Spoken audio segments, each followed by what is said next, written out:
You're watching Morning at NTV.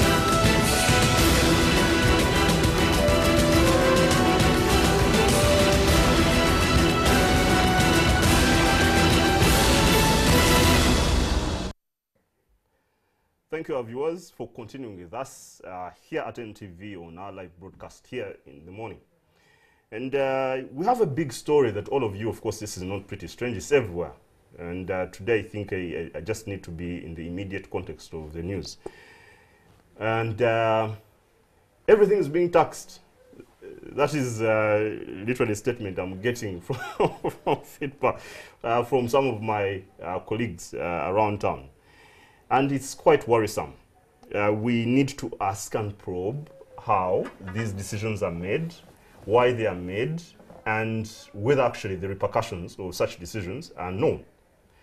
And so in the financial year 2016-17, URA collected 13 trillion shillings, which is less than half of the national budget that had been made as of then, which was 29 trillion. So 13 trillion is what you're able to raise out of the 29, meaning you're so much deficient in terms of the resource envelope that you can locally generate. And usually, in order to make sure that the deficit and is covered up, the government, of course, borrows internally, borrows from domestic sources and gets donor funding.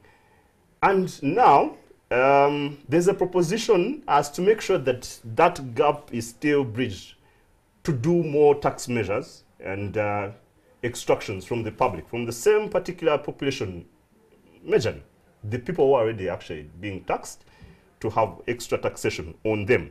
And it is assumed that these proposals are going to generate 30.9 trillion. So the budget has been much more extra bloated to a bigger number from the previous 29 trillion to now 30.9 trillion.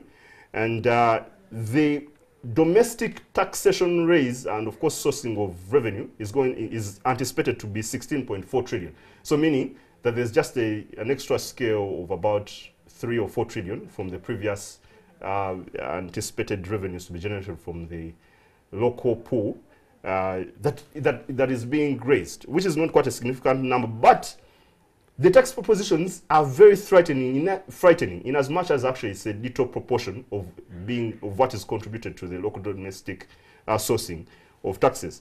So let me just go through very fast the government proposals, the tax proposals that are being made. There is increase in taxation on wines, spirits, beers, airtime. Of course, the most controversial one, but somehow it has been commended to be the right step, SACCOs. Yet a year ago, actually, the SACCOs had been protected from taxation. So within a span of 1 year, a taxation policy is reversed just suddenly out of nowhere, and no serious regard of reason why that has been done. Then there's the social media platforms such as WhatsApp, Facebook, tax expected to generate about 400 billion. And lastly, interest on a mortgage from a financial institution as expenditure incurred by an individual to acquire or construct premises that generate rental income will be an allowable deduction also. And then lastly, exemptions. There are exemptions which are being made in this particular taxation proposal. A taxpayer who has carried forward losses for a consecutive period of 7 years of income shall pay a tax at a rate of 0.5% of the gross turnover for every year of income in which the loss continues. I don't know whether you understand the tax aspect, but it is there.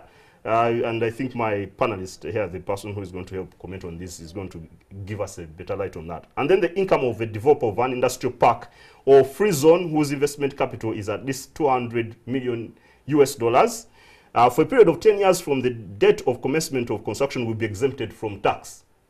Okay. So, in studio to discuss with me these matters is my resplendent and highly respected senior economist, Mr. Ramadan Gobi.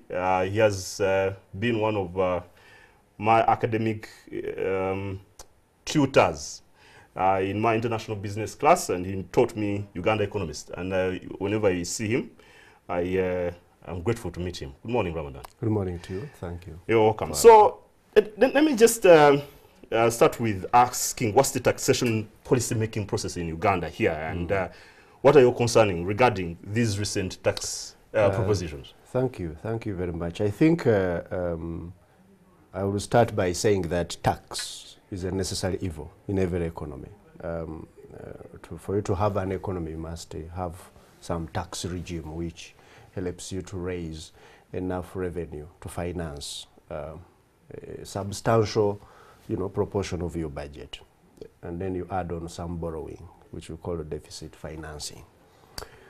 But although that is the fact of economics, I think our tax regime here, our tax policy has happened in a manner which is quite sporadic, which is quite not very predictable, and quite questionable. There are some facts we need to put across. One, in Uganda, we have one of the lowest tax to GDP ratios in sub-Saharan Africa. And this has always been attributed to a number of reasons. Of course, the structure. What is the ratio there? The ratio now is about 13%. And the average for sub-Saharan Africa is about 18%, 18 to 20. So we are not paying tax in Uganda, enough tax.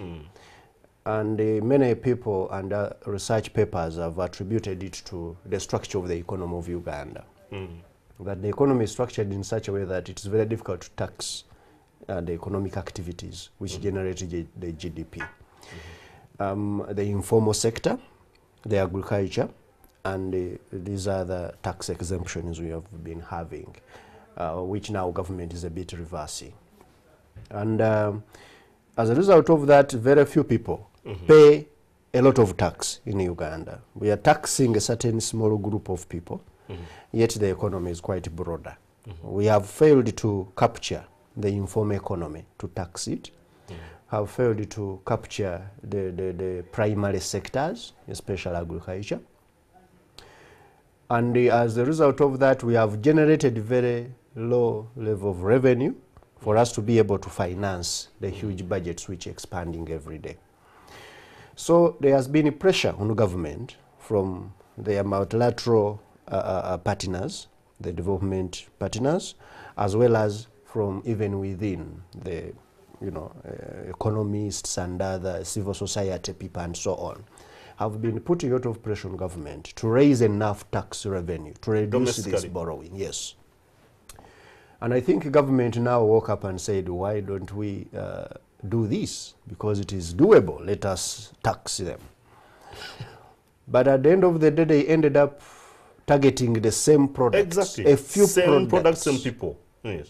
Taxed and taxed again and again, which to me is not very good economics. The good economics would have sent them to think out of the box. How do we, for example, the tax on social media is not per se a very bad tax.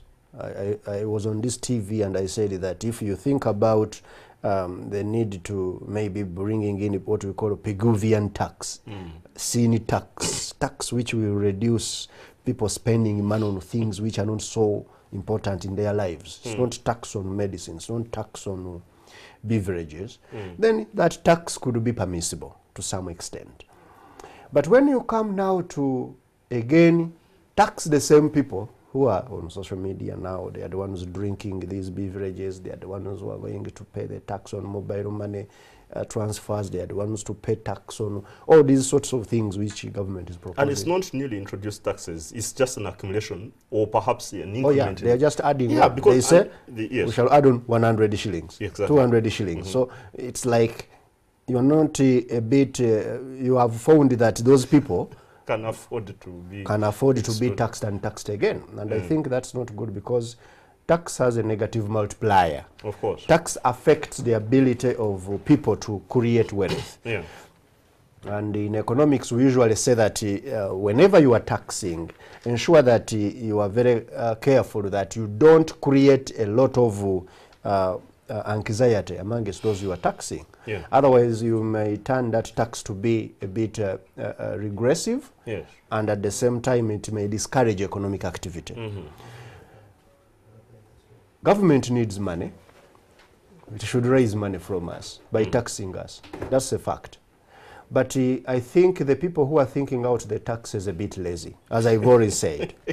They are going for the same person all the time. And that's not good economics. We need to expand the tax base. Now we are just broadening, we are just actually deepening the tax burden. Yes. The tax burden on certain particular people. Yeah. And those few people, okay, they might be the ones who have more money in Uganda, but we need to trace out more of this GDP. Where is it coming from? Because GDP has expanded, but the tax hasn't been growing in lockstep with the same kind of speed at which we would have loved them to. Yeah. Okay, and we are going to continue. We are actually continuing this discussion, and fortunately, I have another guest that will be coming on, and I want to just inquire from you, also just continually. Why would the government come up with such a tax proposal? So, especially as we are now talking about double taxation in nature, like the social media tax as we've talked about, because if you're taxing me on the social media aspect, I've already paid taxation on the airtime that I'm buying. So now I'm using, just for the usage of that particular platform on which I've bought the product to make facilitation for the usage of that particular platform, you're also taxing it. So there's a double taxation as you've talked about, and of course the regression aspect. What is influencing this? Is there a discussion about that just to ascertain actually the very influence on coming up with this kind of... No, pressure. Government is panicking because it needs money. We have over expanded the expenditure without looking into the revenue aspects. Yeah. And I think as a result of that, we have seen that there is a need for us to as well look into the resource envelope. How do we get the money? And for that matter, therefore, I suspect that because of that pressure, government got panicky, and because of also the fact that the debt is expanding quite abnormally, they are looking for ways of getting the revenues increase, and for that matter, because of that pressure, they have no more many options around. But just lastly on that particular string, so if you're feeling that you have a serious tax deficit, or rather perhaps revenue deficit, why would you actually even increase the budgetary cap? Because the previous year it was 29 trillion. You have now pushed it to 30 trillion. Yeah. Why wouldn't you get prudent and frugal and say, you know what, this is too much, a heavy burden on us. Let's reduce perhaps on our spending. Why doesn't the government have that particular audacity to actually either maintain the same budgetary line or perhaps reduce it? I think for you call it common sense. Economists, we call it fiscal indiscipline. It is a fiscal indiscipline. You know, fiscal indiscipline is when government is spending a lot on things which they are not going to create money. And it doesn't look through its own expenditures to see how they cut those items, so that you can only remain with those things which are so critical for you to, you know, create more GDP. And for that matter, therefore, government has become so big. We have spoken about these things. It has expanded so much over the years. It has been like a monster, you know, monster growing every day. And there is no kind of sense of how do we reduce this government, first and foremost. Then too, we also became so overambitious with our projects we want to do in a shortest, you know, possible period for us to get Uganda to another level, which we call middle income. Now, government is racing against time. We must build all roads, we must build all dams, we must ensure that we get all farmers seedlings. And as you're building them, they're collapsing. So, yeah, you will get a challenge there. I think the National Development Plan and the Planning Authority, for that matter, made the government become so ambitious. And you know, when you are over ambitious, you tend to make a lot of mistakes. Most of these projects they are doing, they are very, very critical for Uganda. But are they supposed to be done? in In that only time 5 frame. years True. or 10 years. Why don't we schedule them for about 30, 40 years, so that we're a bit comfortable with with our expenditure. So that has been also one of the big government plus overly ambitious fiscal policy. True. Thank you for that particular insight. And I'm joined by Mr. Julius Mukunda, the CISBAG Civil Society Budget Advocacy Group Executive Director. Julius, you're welcome. Thank you. Timekeeping. Yeah. But grateful to see you. And so let's get started. I gave an overview of the tax provisions, the new tax policy measures that are being proposed and the exemptions. And we had covered a bit of the discussion with my honorable friend. He saw them, these guys drive cars with the TV. Okay. So let me just ask, the government is terribly squeezing the Ugandans, because that is the sentiment and perhaps the response that any ordinary Ugandan will make. And business really squeezing businesses and ordinary Ugandans with onerous tax impositions and several tax exemptions.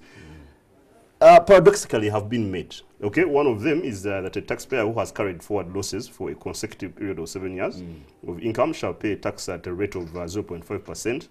Of course, this is a bit dubious, because there's also tax accounting manipulation, fraudulent accounting that can cause certain questionable issues in here. Then the income of a developer of an industrial park or free zone whose investment capital is at least $200 million for a period of 10 years from the date of commencement or construction will be exempted from tax. And then income of an operator in an industrial park or free zone or other business outside the industrial park or the free zone whose investment capital is at least 30 million in the case of a foreigner, or 10 million in the case of a Ugandan citizen.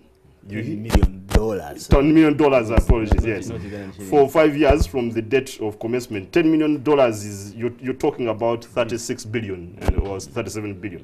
Okay, so what's your response on these proposed tax exemptions? I think the first one is music to my ears, because I think we are, as civil society organizations, we have been able to, we have been pushing that. Why? About the loss reporting. Yes. You continually for years. Yes, if a company comes to Uganda, you invest, and then for 10 years you have been making losses. But you're expanding, you're increasing people's salaries, you're driving Porsche cars, you are acquiring assets, but you continue to make losses. I was shocked to learn that Warid never paid any corporation tax, for example. Which Warid? The one which was, which was sold. And I was shocked. I was like, what? They said yes, but I mean, they were paying other taxes like PE, but corporation tax, they never making losses. So for me, I think this corporation tax, which is the profit element. Profit, yeah. Yes. Once you make profits, then you can be able to do that. I think for me, is that we are being taken for a ride. I think that's very important. You are being taken for a ride. I think even 0.5% is so little. We should be able to probably aim for 1%. The other tax, of course, you're talking about is for the tax incentives for investors in the free zones.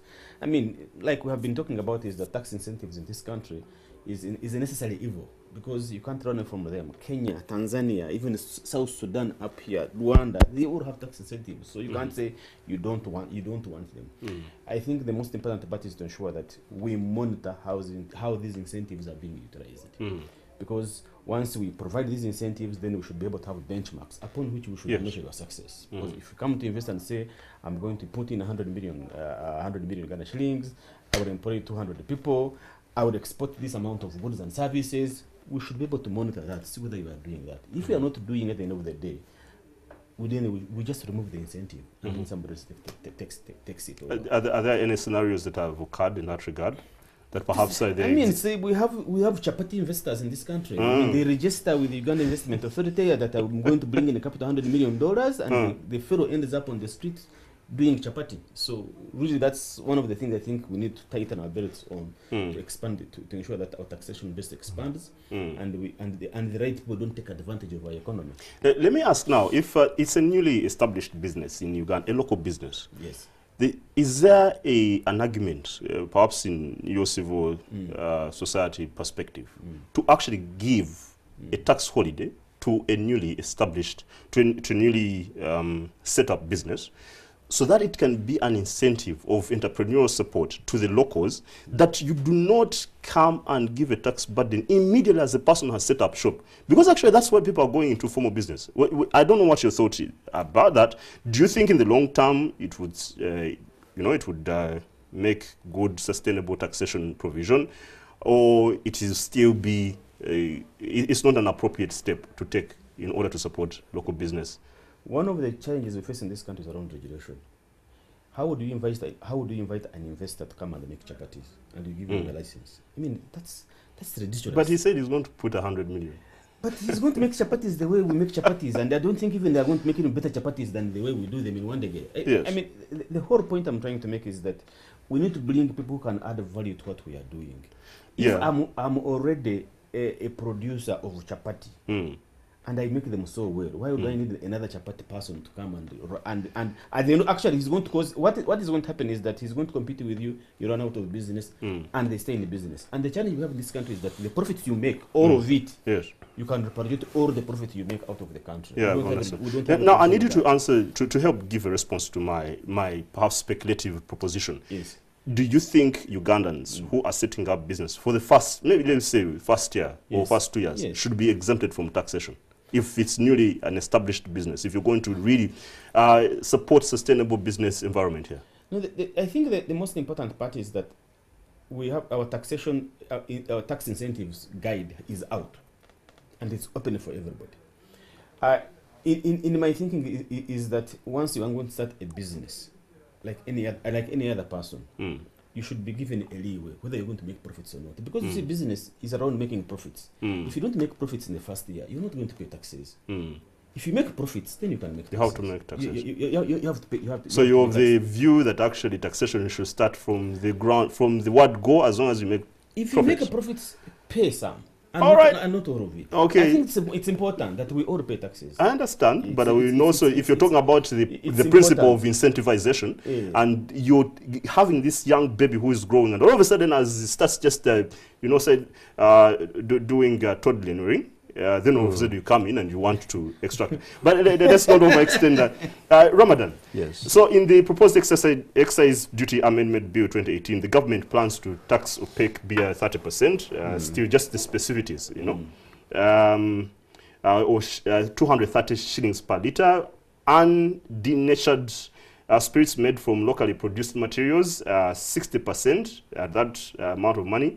The government is also proposing, under excess duty, to tax powder of reconstitution to make juice or dilute to taste drinks. Then the bill is also proposing... not.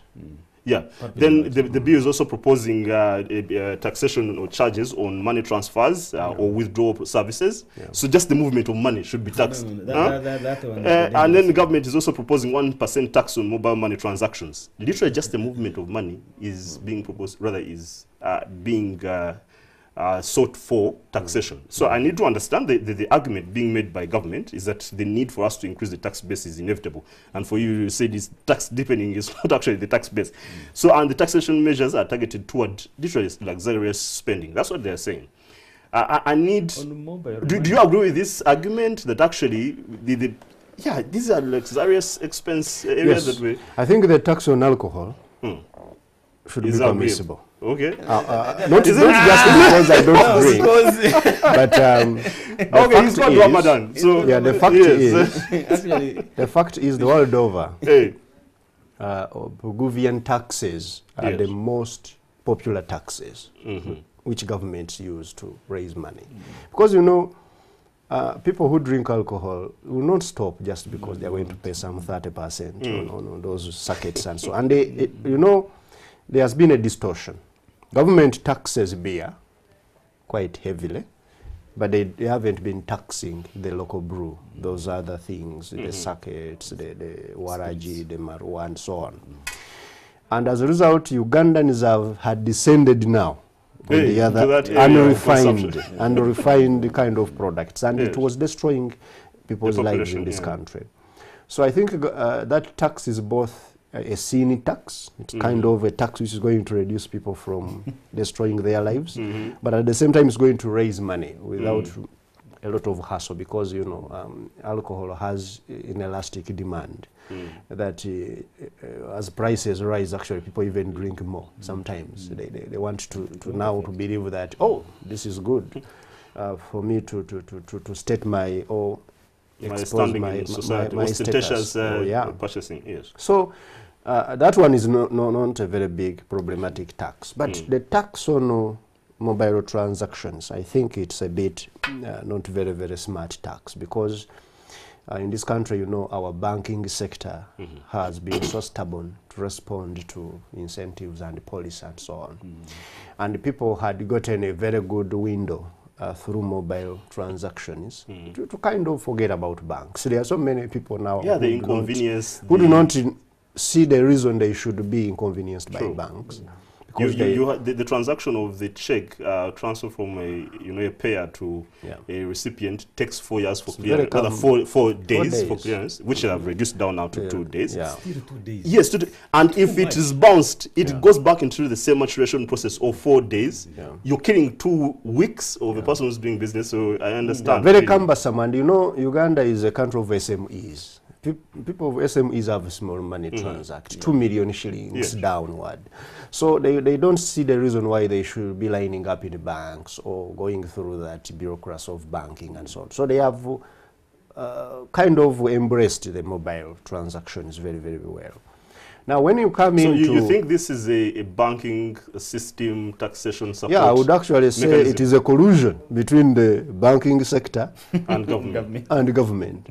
And particular people in government, perhaps, to see that they swing back the demand on their side. Because we have also spoken a lot about banks not reducing interest rates and so on. And it is a bit surprising for me that government is supporting them now indirectly by taking, making mobile transactions quite expensive for people. And they are actually now expensive. The transaction of just, I think, 100,000, 100,000 is about 5,000 shillings.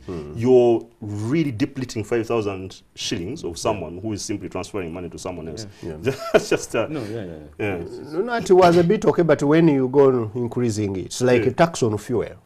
You know, I've always said that those who think of our tax regime are so lazy that they just concentrate on particular products. Now that the president wrote a letter which was threatening them, you know, you people, you were sleeping, you're not.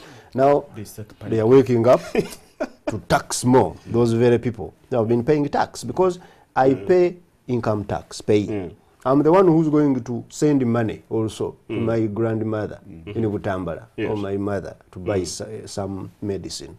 And again, you tax me. I pay VAT on everything I buy. I pay now these excise duties you're going to put all over the place. So at the end of the day, you'll find that that salary I get, about 60% of it is going to become tax. And how do you expect me now to save? And even the savings, you're going to tax them in a circle. So you are telling me, don't even save in a circle. Find somewhere in a box to save. So these taxes need to be really thought through. The implications, the economic implications of them, they are quite far-reaching. But it seems someone who's doing it is not... okay, so lastly, from both of you, let me get your opinion on the alternatives. You have a chronic budgetary deficit status for this country. And, you know, the people in government are saying this is how we will sort it out. What are the other options that we have that are not necessarily tax implicative in burdensome, you know, infringement on the same people that have been taxed, that can be taken on? Because if you're arguing that these are bad taxes, then you need to give alternatives. Just maybe 2 minutes each one of you. No, I mean, I think, like he said, for me, is that the tax on mobile money is a sin tax also. So it's acceptable? A sin tax. They are punishing us for using mobile. That's but what the syntax implies that actually there is some sort of profligate and immoral conduct behind it. So you cannot say it's a syntax. No, but for us, we call it a punishment tax.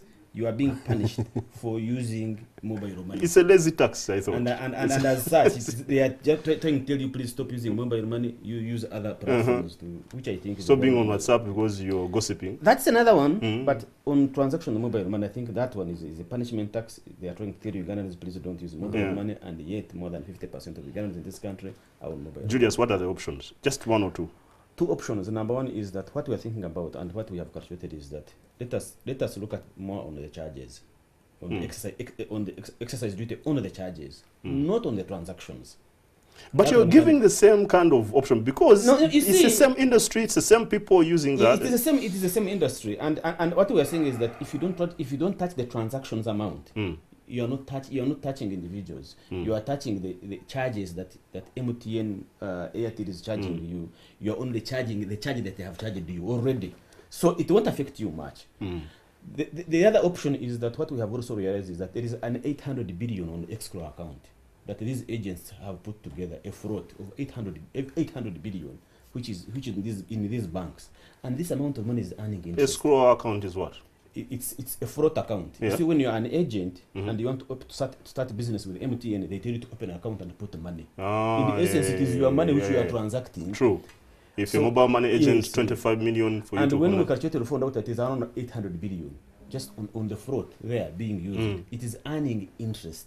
If a government can tax that interest that is being earned, they can also generate But money. does actually on treasury bills on that particular No, arrangement? that money on the it's- fraud, it doesn't. Really? It does on the fraud, it doesn't, because that amount is not being the banks You are don't not even declaring- follow it up. Yeah. Okay. are not declaring the interest on that fraud. So Okay, if one government more. can do One that, more. If government can do that, Yeah. yes. Okay, You can good. get money. And now Ramadan, you've brought in the anomaly that it's tax deepening, not actually tax basis expansion. And someone was talking about if you supported the agriculture sector, which employs over 80% of people, and invested heavily that then actually you would create a momentum, some kind of catapult ground from which to harvest tremendous, millions of money as an alternative. I don't know how supportive you are to that and any other option, just in 2 minutes. Or you are talking of how government can facilitate agriculture so Yes, that it yes, can absolutely. create And more. then you generate a capacity. We have spoken about that for a long time. I think, and the government has been responding, although in a very distortionary manner. These seedlings they have been buying and so on. That has been going to agriculture sector, and there has been some improvement. Of course, when you look at coffee exports and so on, they have increased, and of course, when you go around the country now, agriculture is a bit booming. Especially now that the season is good. But now we need to invest in the productivity of that sector. Government must ensure that every farmer who goes to the garden or has animals to rear and so on, they are mindful of the output per unit input they put in. And that can be done through investing more in research in agriculture, through investing in irrigation, fertilizer, and all those other inputs which can propel the productivity levels. But agriculture will not be the solution per se. There are other avenues, of course, which are needed. Okay, And just one in 1 minute. in that, we need to invest in manufacturing. Yes. We need manufacturing, and manufacturing. Three things. One is manufacturing, second manufacturing, and the third one manufacturing. Yeah. It's one sector which government has neglected, thought the private sector would do it. But even when you go and check private sector credit, it's not going there. It's not going in manufacturing. They are lending, some of us to buy cars, to buy suits, by not lending. So government must get incentive of taking money there. Yes. The only challenge is government will not have money to take there if it remains the way it is. It is too big, as we said. Start by cutting government by half. That parliament should be half, the cabinet should be half, the RDCs should be half, the civil service should be half. Every, should cut by half. Just have it, and you will see that a lot of money will be channeled into productivity. Yeah, thank you indeed, Ramadan Gobi, my respectable colleague and the lecturer of economics, MUBS, and I think Anamuk, and Julius Mukunda Sisbak. Been pretty good to have you. I was getting concerned that you're not going to be around. You are a very authentic voice to this because you are in the thick of the involvement of this thing. And thanks our viewers for continuing with us and for keeping us as your #1 station. This is indeed the discussion that should continue. Go on our online platforms and have a discussion with us. And let's continue with our live broadcasting. I'm Karagawa Baldwins. God bless.